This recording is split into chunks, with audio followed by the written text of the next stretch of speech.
What's up, everybody? Michael Silva here. You're watching the Stock Market Brief Show. This is the show where we use technical analysis, intermarket analysis to get a good idea as to where the market might be headed next. In today's episode, we're going to be talking about Santa Claus rallies, but we're going to be looking at the charts of how they actually performed last couple decades worth of post-election years. And we'll get into that more into the conclusion section of today's episode.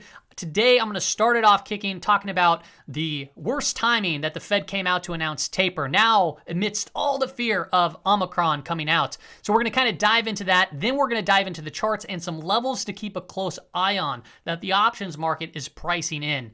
A lot to talk about. I'm going to try to keep it short as possible and to the point. Let's get into today's episode.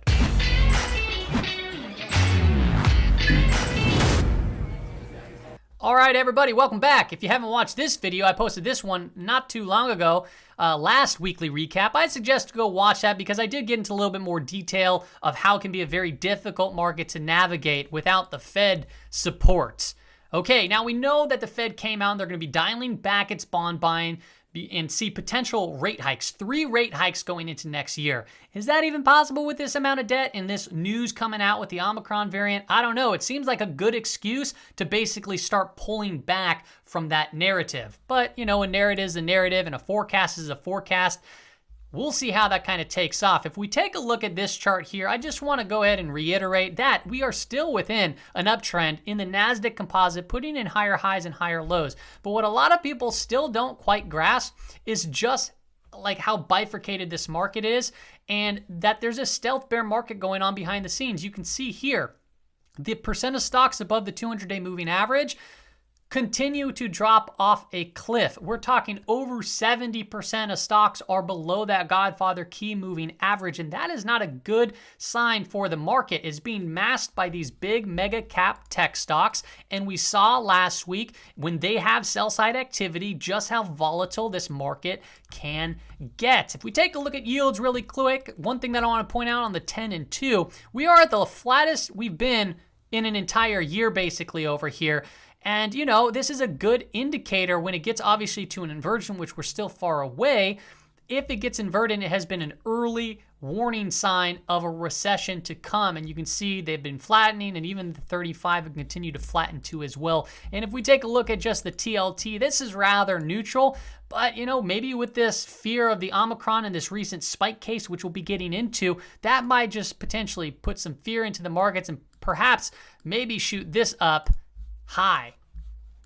Now, another thing to pay attention to, what could cause more fear or a safety trade, is the US dollar has been on a rise, but we're also seeing other currencies really take it hard to the downside, which could be very well helping this rise in the dollar as of right now. But, you know, this is a technical pattern. It's a bull flag. It's been consolidating, and you would think that this would resolve to the upside if it breaks out. It's more of a continuation type pattern. One thing to note is the weekly time frame. The weekly time frame, still you can see it's still coiling up in that pattern right here.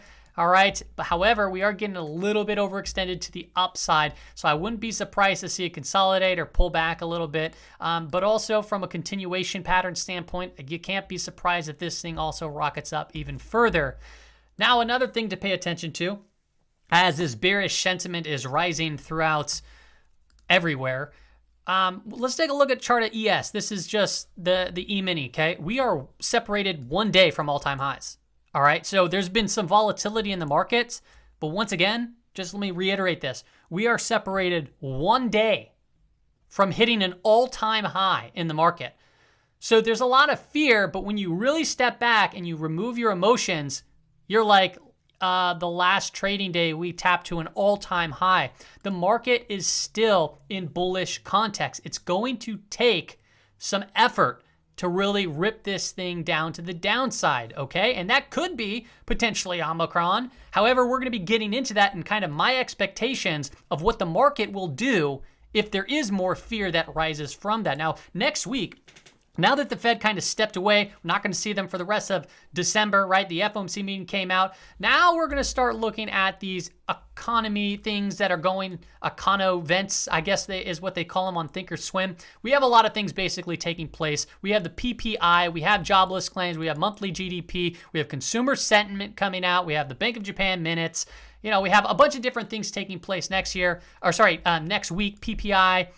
Did I mention CPI already? CPI too as well. And now without the Fed, support, quote unquote, even though it was wrapped up in a dovish message, sometimes these reports can cause obviously more volatility. So it's going to be something that you want to pay attention to during your trading day when some of these reports come out, because if they come out and you're in a trade, you might see increased volatility kind of shake around. But one thing that's not on here that is going to be important to watch is Tuesday.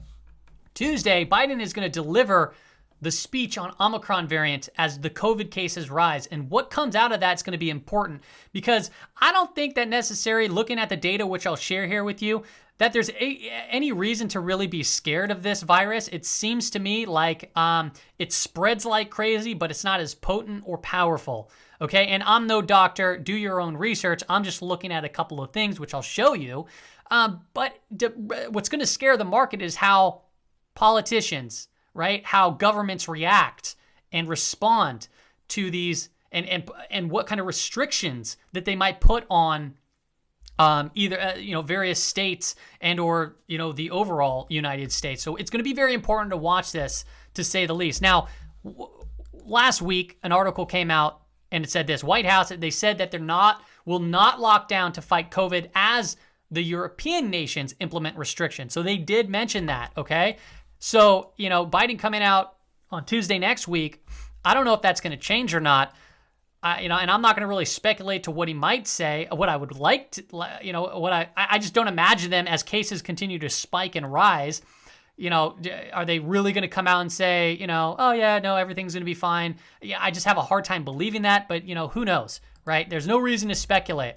Now, let's dive into this little variant, this big variance, or bigger it becomes here, really quickly. Okay, so one thing that you want to pay attention to is this. So typically how it works is you get a spike in cases, then you can get a spike in hospitalization, and then you get a spike in deaths. That's kind of how that cycle works.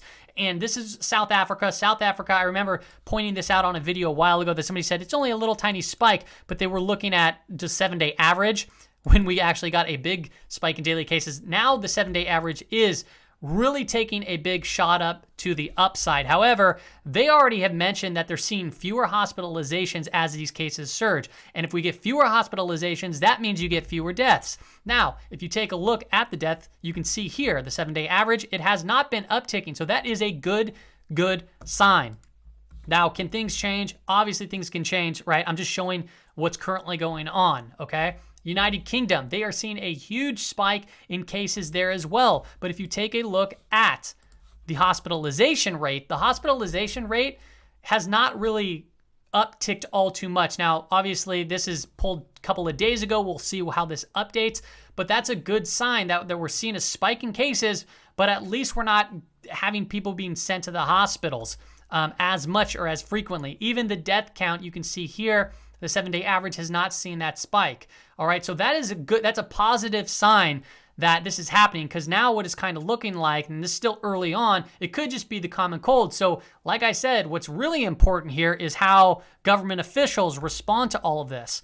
Now, this is where it gets crazy. We're already seeing the Netherlands, they just announced lockdown amidst this surge. Now, their cases have already been rounding off to the downside during the Delta kind of big spike there. However, now I guess they might, I don't know why they'd be locking down, but maybe they're kind of thinking that because they're seeing an uptick in cases, that this is going to create more hospitalizations, potentially more deaths, so they're jumping ahead of it.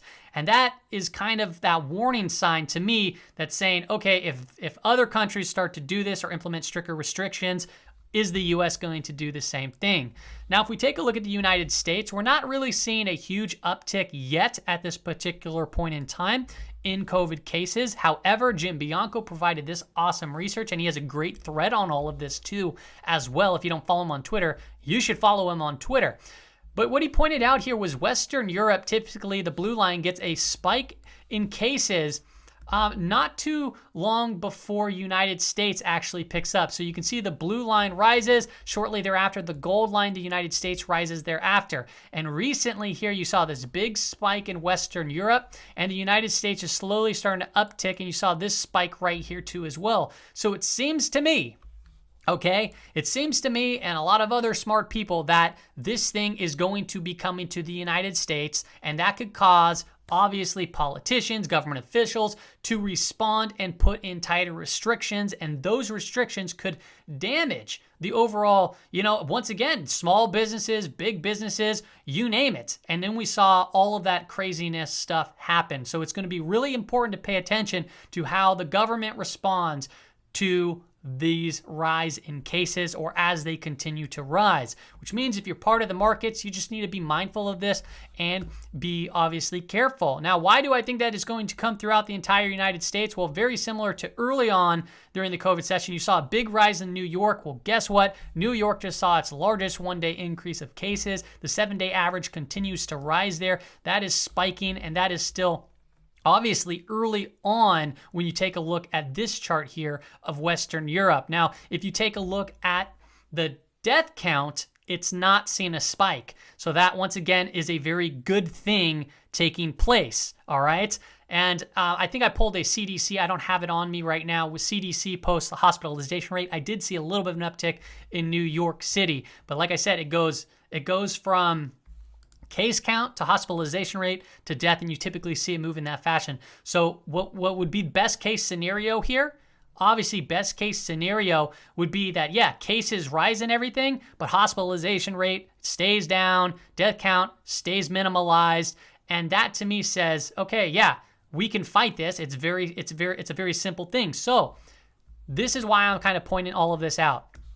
Okay, if the market goes into scare mode and we see increased volatility, I think it's going to be very temporary, meaning that we might get a big scare to the downside and everyone's going to be like, it's going back into law, it's going, and everything's going to collapse, the world's falling apart. And that is going to be that capitulation type spike that you want to be prepared for. That capitulation type spike, then you need to watch to see how the Federal Reserve is going to be responding to all of that during that time, if that were to actually play out. All right, so we are standing in a very interesting time.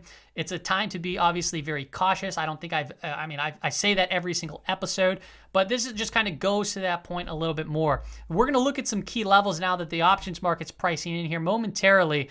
Let's first jump into the 11 sectors, how they performed last week. This is important to note. The S&P 500, the 11 sectors that make it up. You can see here the top 4, they're all defensive names. Healthcare, real estate, consumer staples, and utilities all in the green. They were the only ones in the green for the week. Everything else was in the red. Energy took it most on the chin, down about 5%. So this is defensive posturing that's taking place at this particular point in time as there's more fear and volatility in the market. Top into the S&P 500, start mapping out some key levels. First off, weekly time frame. Not the greatest looking candle overall, right? So we came in, tapped a high right here, the upper Bollinger Band, and we closed right below that weekly 5 EMA. But what I want to point out that a lot of people, a lot of people don't point out, even though we're seeing this rise of volatility and everyone's saying it's the end of the world, everyone wants to point out the next market crash. I don't understand why. This could be distribution, and we can go into a prolonged bear market. That's not off the table. That's not what I'm saying. But like I said, from ES standpoint, we are 1 day separated from all-time highs. All right, that's just fact, and price doesn't lie. However, we have a negative divergence here on the RSI, and then from a bullish perspective, we're putting in still higher highs and higher lows. We're well above that 30-week moving average. Where can we potentially drop? What is the options market pricing in? The options market right now, next week, is pricing in this move right here. Okay, we're looking at the SPY. The SPY can come back down to right in this zone, 452 to 450. So if we get some crazy spike to the downside, that actually might be a good opportunity to obviously, one, close in on some short positions, start to cover, and or buy long, right? And this actually coincides with this previous area of resistance. Resistance can become support, and now we're up here, resistance could become support once again, okay? And you can see here, it's really just in a trading range. Now to the upper side, 467.50, what does that do? Next week, the options market is pricing us right back into all-time highs. All right, so volatility, it's still here. We are still, in 1 week, we can be either up here, we can come back down here, or we can just do exactly what we did last time where we went and moved around everywhere. All right, so that's what it's pricing in. Now, if it gets outside of these levels, it can create gamma squeezes. So if it gets outside of it deeply, just be mindful and be very careful at that point, because obviously some dynamic hedging could take place, which could perpetuate squeezes even to the downside. But that's what we're looking at. Those are the key levels that my eyes are on going into next week for the SPY. If you take a look at the VIX, what can shoot the S&P 500 down to that lower level? Well, let's take a look here at the VIX. We're potentially forming an inverse head and shoulders. This inverse head and shoulders can measure us right back up to fill these two gaps. VIX gaps, they do usually get filled, all right? There's even one even higher than that, which could perpetuate even more fear, all right? So, yeah, if we come up into this range, I would think that the SPY, we'd see some obviously more fear, and it could definitely fall and come within this little zone here. And you got to be prepared to take some risk to reward trades. Either whether you're shorting down there, you need to consider covering because you're moving into an area of resistance, or if you want to long it, you can long it from that area too because it makes for good risk to reward. That's how I'm looking at it. But let's look at the Nasdaq 100. Okay, the big dogs of tech are all hiding out here. You can see the last 3 trading weeks. Very volatile, right? Red, green, red. Okay, but where did it go? Price didn't go anywhere. All right, for those 3 weeks. Nowhere. It didn't go anywhere. But you can see here, last week, it was just an inside trading week. All right, and then the week prior was just another inside trading week. All right, so expansion leads to contraction. Contraction can lead to expansion. These are pretty wide range candles, but just take note, it is just coiling up right now. Boom, boom. So it is preparing itself for a move, whether that's to the downside or the upside. We do not know yet as volatility is still here. However, we can look at key levels. Now, first off, before I do, the 30-week moving average is at about 370. It's acted as support there, and it's still putting in higher highs and higher lows. Okay, so to call this, to say that we're going into a bear market right now is just, in my opinion, that's you're just guessing at that point because there's no technical implication to tell us that we're in a bear market right now. You can assume and you can guess, but as it stands right now, we have higher highs and higher lows. It's as simple as that. Higher highs and higher lows right now in these larger time frames mean that we're still within a bull market. Okay, price doesn't lie. Now, if we start cracking down this level, yes, be very careful, right? Because that means we have a higher high, we have a low, and then we'd be cracking down to another lower low. All right, so that's where we need to be a lot more careful. All right, let's continue on. Where is the market pricing in a move? Now, look at this expansive range of volatility. That's a big, big range. It's a huge range. So the options market is saying, hey, the expected move that we're pricing in next week, we can come all the way down to 370. We can go right back up also to these previous highs just within next week. And next week, it's a shorter trading week, right? And typically you get less volume. All right, even though we get less volume and it's going to be a smaller trading week, volatility is suggesting that there's going to be a lot of stuff taking place. Doesn't mean it's always going to happen, and volatility goes both ways. And what's the say? It says 68% of the time, right? The Theo team did the math. 68% of the time, we're going to land within this area. All right, so yeah, swing trading next week might be a little difficult, right? Intraday trading could be quite fun as long as you're managing risk. All right, now another thing that I called out a while ago was this inverse head and shoulder, or this head and shoulder, sorry, not inverse. Let me draw it out. Head and shoulders pattern. This left shoulder, head, right shoulder, and we cracked the neckline, but then we kind of had this immediate run up, but then we came right back down, okay? Actually, oh man, I wish I had that chart here. Maybe I'll share it on Twitter. But the reason why I pointed this out is because a full measured move of that breakdown could take us to around 10% of a drawdown from peak to trough. But a 10% drawdown from peak to trough, guess where that lands us? It lands us right to the lower edge of this expected move, right here, okay, a few dollars off. But if we come down here into this 365, kind of this range right in here, that would be a 10% correction from peak to trough. And at that point, we would still have a high, a higher high, a low, and a higher low. Okay, so even though that we might see more fear in the markets and people might get all crazy, you need to pay attention to these levels because they can provide amazing opportunities. Like, for example, if we see the government officials, they respond and they're saying we're going to start implementing stricter restrictions, market freaks out, we see this big drop to the downside. Guess what the Fed's typically going to do? And you'll see this actually on that other video that I talked about earlier on last week's video. What can potentially happen? Well, they might step in or back off to what they were saying and maybe put ease in the market. And that, during peak fear, could be the time to obviously start to press the long position, okay? So those are the things that you need to think about. As far as the last trading day goes, not the greatest looking candle, right? We came in, we actually tagged an expected move, then we rallied, but then the bears stepped kind of right back, putting a little bit of pressure. We're sitting there right beneath the 50-day moving average. And you know, bad things can happen if you're below the 50-day moving average. The last time we got below the 50-day moving average, we covered, but then we sold off a little bit more, all right? Russell 2000 is hanging on tooth and nail, still within a sideways trend, right? Looks like that Wyckoff distribution. We had that blow off top potentially right here, and now we're holding on, like I said, into this in this range. All right. However, let's take a look at the daily time frame. Daily time frame. If we are going to get a Santa Claus rally, this could be one that really benefits. We saw some small caps rip on Friday. This was the strongest performer actually on the trading day. We have a falling wedge, positive divergence. We're at the lower range of this long-term channel, and the options market is pricing in a expected move of coming up here to around 22.50 or the lower range 207.50.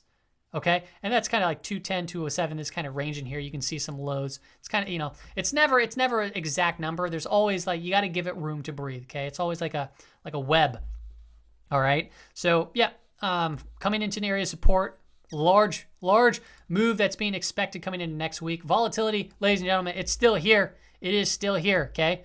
If you want an easier trading environment or swing trading environment or easier environment to be in, you need to wait for volatility to settle down. Let's go into the Dow Jones really quick. Dow Jones still remains within an uptrend. Close on that weekly 5 EMA, still above that 30-week. I'm not going to spend too much time here. Expected move, holy moly. Industrials.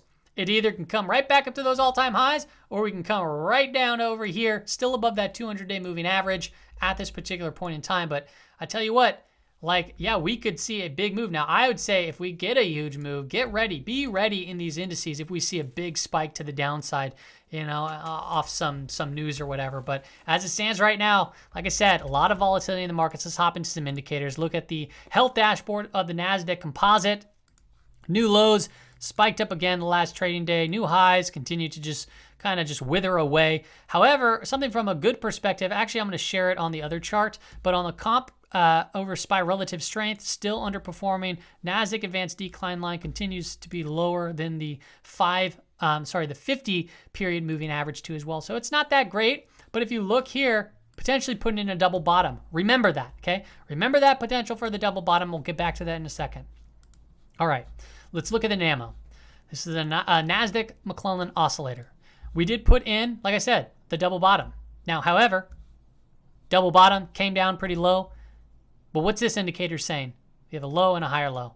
It's a little bit of a positive divergence. So, yeah, overall, it's been negative red for quite some time. When it's negative red for quite some time, we typically see some black here soon where it comes back above zero and see some positive breath. Okay? So that is a positive divergence. That doesn't mean it's going to play out, but hey, if you want some hope, that's your hope right there. The Nasdaq Composite's putting in a positive divergence, but not just there, okay? Also the BP chart. If you take a look at the BPCOMPQ, the bullish percent composite of the Nasdaq Composite, bullish percent index of the Nasdaq Composite. Nasdaq Composite bullish percent index. There we go. Oh my goodness. RSI. Got pretty overextended to the downside and a high right there. And we said this was already kind of flattening out to double bottoming. So there's a positive divergence there. This can head a little bit lower, right? And that would actually be a positive divergence on the BP chart there too as well. All right, so it's not looking, I mean, breakdowns can happen in this range, okay, mind you, but it's actually positive to see that the internals could be strengthening here, all right, as we're seeing a little bit more fear in the markets, All right, and then another thing to call out is the advanced decline line using the 21 and the 50 moving average. It's way better when it's above 0 and pointing up. But as it stands right now, we did put in lower lows there on the Q. All right, but then we did have higher lows right here on the advanced decline line, moving averages. Okay, so that's also a positive thing that took place. Another thing that took place is if we look at the NYSE advanced decline line, the RSI putting into positive divergence, looking at this decline line. Now that's kind of within a larger negative divergence, so be cautious. Nasdaq advanced decline line's been dying off. Meanwhile, the market's been putting in higher highs, but we did sell off right there. Really haven't gone anywhere for quite some time also in the New York Stock Exchange, which is the broad market index. But seeing a positive divergence right there early on, that's not a bad thing as well. And then the last thing was the buy signal that was called out on Friday's video, and we got below that 0.95. So that is quote unquote a buy signal. The last 2 times it happened, we shot up. Here it missed the bottom, but it kind of went up a little bit more there too. It's not, I like to use this more as a sell signal, but the buy signal was triggered and it should be paid attention to. So this triggered, the market gapped down, and that's kind of why I took some position. I took a position early on at that market bottom in just technology, which, you know, the weekly chart is not looking all too hot from a shorter term perspective, but we'll see how that trade plays out. Like I said, you got to minimize your risk and look for that upside reward, and that's kind of what you got to do to stay alive in this game. Let's look at commodities really quick. Not the greatest look for the CRB index. Cracked a multi-month, it's basically a year trend line here, almost a year, okay? So this is important because the CRB index, the largest percentage of it comes from energy. It could be forming also a little bit of a bear flag right here. So pay very close attention to the commodities because this could see some more sell-side activity if the bulls don't step right back up. And if you take a look at oil, this is a shorter time frame, right? This is the weekly time frame. Oil broke a trend line too here as well, and it's also forming that bear flag. And you can see it was a strong move to the downside. Now it's kind of moving up. We had an inside trading week, and you know, it could go either way right here. But like I said, you can also potentially look at this as a ascending, broadening wedge pattern right here. So if it cracks down, just be careful because we could see it obviously head lower. All right. So once again, energy stocks have been getting beaten down as of recently, this last trading week, right? They were really low, and it doesn't help seeing oil start to take it on the chin here too, okay? Let's look at Bitcoin. Bitcoin still coiling up very tightly. Now, in this wedge pattern, this is a very important level, so I want to tell you why I recently tweeted this, okay? Peter Schiff posted, you know, half of the people that bought Bitcoin this year are down, and I saw some comments basically saying, no, prove it. Well, one way to prove that is by using an anchored VWAP, okay? And that anchored VWAP allows you to measure price, time, and volume. So basically, I just said I'll put the anchored VWAP on January 1st. Bam. All right, and where is it at right now? 45354. So it's basically saying from that time frame and looking at price, the average buyer is almost holding on to a thread. The average buyer, based off of all of this volume from this date to here, is basically flat, slightly up. It's about 4% up, the average buyer, okay? But you can just see how it's acting as support. Now, what happens to the average buyer if they start going underwater? A larger percentage of the average obviously is underwater. More fear comes into the market. So this is an important level to hold. If it does not hold, as this price action is coiling up tighter and tighter, we could see some capitulation. We can see some more sell side. It can be very, very fierce, okay? Fierce. But I also added this. This is why strategies are important. If you were to bought on January 1st and you use the sailor to shift rotation tool and got out when you were supposed to and got in when you were supposed to, you'd be up 182%. All right, so strategies do matter. All right, they play out. A lot of people say buy and hold, and that's, you know, the end game. But yeah, you know, during certain times, you know, it's actually it's dangerous to buy and hold.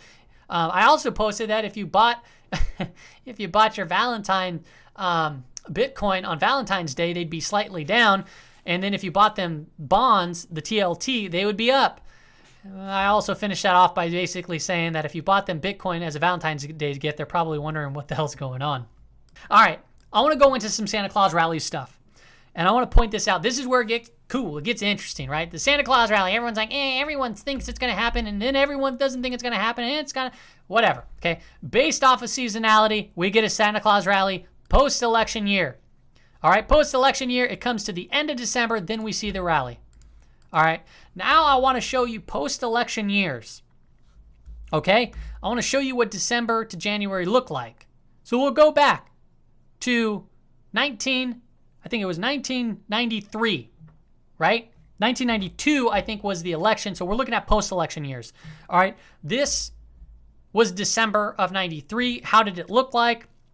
It looked like this. We went up. We actually made a new low right here around the 15th. And then we started a rally, and then we came off towards the end of the year. And then we saw the early, a couple of days early into January, the first week of January, we start to rally up higher, okay? So remember that. That's awesome. Let's look at the next post-seasonality. 1997 was the next post-election year. And what did we get here? December. It made a low in December, around the 18th, okay? And then we saw it spike up and come right back down into right around the 23rd, 24th. 23rd, 24th, somewhere around that range. And then we saw that rip up, and then we saw a sell-off into January, okay? So Santa Claus did show up there. That's an important one to pay attention to, okay? Pay attention to this one, actually, because it pulled down basically all this fear, and then we got the rally towards the end of the year. And I'm going to show you why it's important to pay attention to here momentarily. Here we go again. 01, we saw a big move up. That all got reverted, and then basically halfway through, we started rallying up. All right, I'm going to move a little bit quicker. Right here, 04, we saw a sell-off all the way into the end of the year, and then a rally up, okay? So that did not do too good, but we got that end of year or beginning of the new year rally right there, all right? This one, 09. 09, we saw a move down early in December. It rallied up, and we came back down. And we put in the low just before the 20th, right around the 20th, okay? And then it started rallying. Another low was put in on the 20th. We are on December 18th. Then we saw the rally. It did sell off there later on. All right, let's go on. This is, did I click the next one? That was that one. And then we saw this one is 2013. Okay, this one sold off. It put a low in actually here around the 18th. And then we got this rip-roaring rally. And then it sold off there into January. The next one, 2017. And I'll make this make sense. This one was pretty much up all year. 21 is where we're at right now. Okay, so where are we right now? Basically, seeing a lot of turbulence, we're rallying, and now we're starting to see a little bit of sell-off, and the market's pricing in a move to come back down to this range next week. Could be early next week. So basically, if we are going to get a Santa Claus rally, Monday has a high likelihood of potentially putting in a bottom, Monday or Tuesday putting in a bottom, right? And then we might get the rally through the remainder of the year and potentially even into January if we get that holiday rally. Now, what's something important to pay attention to in all of this, which I found was interesting. Maybe it's not, it's just a correlation, but this is a Democratic year, all right? So if we look at only the Democratic years on this, on the post-election, we'd have to look at 97. Let me go back to 97. Democratic, right? We sold a sell-off, and it sold off for the majority, and it was until later that we saw the rally. Later, we saw the rally, okay? The next one was in 09. Let me skip 1, 2, 3. 09. This one, we saw similar action, price action, sideways for the majority, and then we almost tagged in another low right here before rallying up for that Santa Claus rally. Okay, so that was another Democratic year. The Republican years, they didn't actually look like this. The Republican years didn't look like this at all. The next one, also, same president. Continue on. Look at this one. December, sold off, put a low in around the 18th.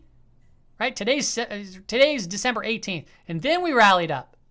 So this is why I'm saying Monday could potentially put in a low. And like I said, we are now to 2021. And this is what our current December looks like. All right? So the Republican years didn't look quite like that. They kind of just rallied a little bit earlier on, put in higher lows and higher highs. That was that year. 01 was a little bit different, right? 01 came in a little bit earlier and then rallied. 04, We actually saw it sell off into the end of the year. Was it 2013, I believe it was. This was also pretty low into the middle of the year, and then we rallied. I'm sorry, that was 2013. Sorry, my bad. That was a Democratic year too, as well. Sorry, 2017. Sorry, 2017 was a Republican year, and then that was just kind of a rally throughout the day. So we have a Democratic president, and it matches up to post-election years of previous Democratic election years. I don't know. So to me, as the market's pricing in more volatility, what does this say? Hey, if we get a big scare Monday or Tuesday, that could be a potential market bottom, and we might get that rally. But like I said, it's very, very cautious environment to be in, obviously given the news around Omicron, right? What Biden's going to say on Tuesday, and how obviously the restrictions, if there's going to be restrictions, if they're going to be implemented, and then coming into the next year, how the Fed is obviously going to respond to all of that. All right, everybody, that's all I got for you in today's episode. Hope you all have a wonderful, wonderful weekend.